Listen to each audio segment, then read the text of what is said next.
يضاعف له العذاب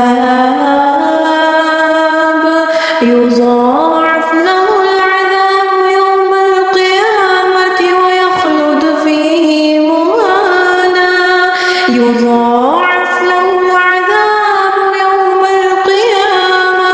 ويخلد فيه مهانا إلا من تاب وآمن وعمل عملا صالحا فأولئك يبدل الله سيئاتهم حسنات وكان الله غفورا رحيما ومن تاب وعمل صالحا فإنه يتوب إلى الله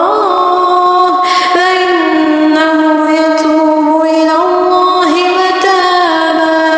والذين لا يشهدون الزور وإذا مروا باللغو مروا كراما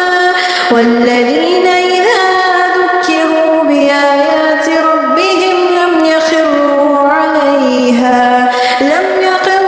عليها صما وعميانا والذين يقولون ربنا هب لنا من أزواجنا وذرياتنا قرة أعين وجعلنا للمتقين إماما أولئك يجزون الغرفة بما صبروا ويلقون فيها تحية وسلاما خالدين فيها حسنت مستقرا